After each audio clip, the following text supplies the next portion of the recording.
ಸುಟ್ಕೊಂಡು ಅದರೊಳಗಡೆ ಮೊಟ್ಟೆ ಇಟ್ಟು ಮರಿ ಮಾಡಿ ಜಾಸ್ತಿ ಸೊಳ್ಳೆಗಳು ಉತ್ಪಾದನೆ ಆಗ್ತವೆ.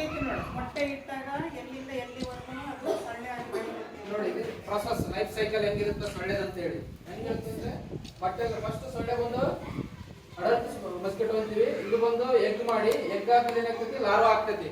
ಪಾಲ್ವಡ ಅಂತಾರಲ್ಲ ಹಿಂಗ್ ಓಡಾಡ್ತಿರ್ತಾರೆ ನೀರಲ್ಲಿ ನೋಡಿದಿರಾ, ಲಾರ್ವಾ ಆಗಿ ಅದು ಪ್ಯೂ ಆಗಿ ಮತ್ತೆ ಸೊಳ್ಳೆ ಆಗ್ತದೆ. ಇದು ಸೈಕಲ್. ಇದು ಸೊಳ್ಳೆ ಹೆಂಗ ಡೆವಲಪ್ ಆಗ್ತಕ್ಕಂತ ಹೇಳಿ ಇದು ಸೈಕಲ್. ಸೊ ಹಾಗಾಗಿ ಏನ್ ಮಾಡ್ತೀರಿ, ಮನೆ ಸುತ್ತಮುತ್ತ ಟೈರ್ ಅವು ಏನೇನಿದಾವಲ್ಲ ಮನೆ ಸುತ್ತಮುತ್ತ ಇಲ್ಲೇ ಇದ್ರು ಕೂಡ ಅವು ನೀರಿಲ್ಲಾದಂಗೆ ನೋಡ್ಕೋಬೇಕು. ಅವ್ ಏನೇ ಇದ್ರು ಕೂಡ ಹೊರಗಡೆ ಡಿಸ್ಕಾರ್ಡ್ ಮಾಡ್ಬಿಡ್ಬೇಕು. ಟೈರ್ ಅವನ್ನೆಲ್ಲ ಮನೆ ಸುತ್ತಮುತ್ತ ಇಟ್ಕೋಬಾರ್ದು. ಅದು ಇಟ್ಕೊಂಡ್ರೆ ಯಾರಿಗೆ ಬಂದ್ರೆ ಹಾಗಾಗಿ ಮನೆಯಾಗೆಲ್ಲ ನೀವು ಹೇಳ್ಕೋಬೇಕು. ಓಕೆ,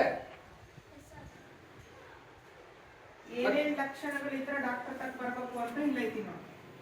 ಜ್ವರ 3 ದಿವಸಕ್ಕಿಂತ ಜ್ವರ ಜಾಸ್ತಿ ಇತ್ತು ಅಂದ್ರೆ 2 ದಿವಸ ಕಡಿಮೆ ಆಗಿಲ್ಲ, 3 ದಿವಸಕ್ಕೂ ಜ್ವರ ಕಡಿಮೆ ಆಗಿಲ್ಲ, ಕಾನ್ಸ್ಟೆಂಟ್ ಆಗಿ ಸಾಯಂಕಾಲ ಜಾಸ್ತಿ ಜ್ವರ ಬರ್ತಾ ಇಲ್ಲ ಅಂತಂದ್ರೆ ರಕ್ತ ಪರೀಕ್ಷೆ ಮಾಡಿಸಿ ಕರೆಕ್ಟ್ ಆಗಿ ಟ್ರೀಟ್ಮೆಂಟ್ ತಗೋಬೇಕು. ಅದಕ್ಕೆ ನೆಗ್ಲೆಕ್ಟ್ ಮಾಡ್ಬಾರ್ದು. ಜ್ವರ ಜಾಸ್ತಿ ಬಂದ್ರೆ ಏನಾಗ್ತೈತೆ ಕಂಟ್ರೋಲ್ ಆಗಿಲ್ಲ ಅಂದ್ರೆ, ಮೊನ್ನೆ ನಿಮ್ ಶಾಲೆಯಲ್ಲಿ ಹುಡುಗ ಬಿದ್ದಿದ್ದಲ್ಲ ಗೊತ್ತೈತೆ ಯಾರಾದ್ರು?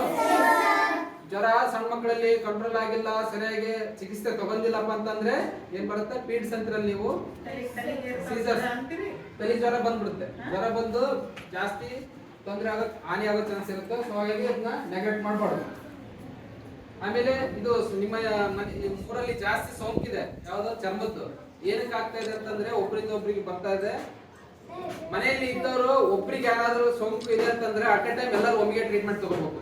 ಈಗ ಏನ್ ಮಾಡ್ತೀರಿ, ಒಬ್ರಿಗೆ ಜಾಸ್ತಿ ಐತ್ರಿ ಅವ್ರ ಅಷ್ಟೇ ಟ್ರೀಟ್ಮೆಂಟ್ ತಗೊಂಡ್ ಅಂತೇಳಿ ಅವ್ರೊಬ್ರೇ ತಗೊಂತೀರಿ, ಇನ್ನೊಬ್ರು ಕಡಿಮೆ ಇದ್ದರು ಟ್ರೀಟ್ಮೆಂಟ್ ತಗೊಳಲ್ಲ.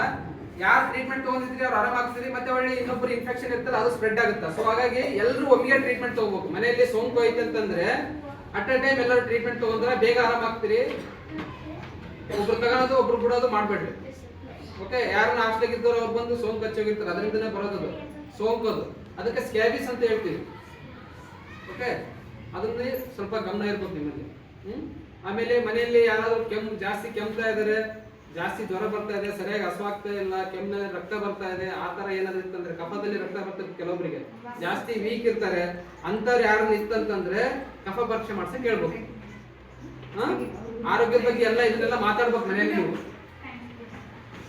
ಏನಾದ್ರು ಡೌಟ್ ಆಯ್ತಾ, ಏನಾದ್ರು ಕೇಳೋದಿದ್ರೆ ಕೇಳ್ರಿ. ನಿಮ್ ಮನೆ ಕೂಡ ಒಂದೇ ಹೇಳ್ರಿ, ಹೋಗಿ ಚರಂಡಿಯಿಂದ ಬರಂಗಿಲ್ಲ ಕಾಯಿಲೆಗಳು.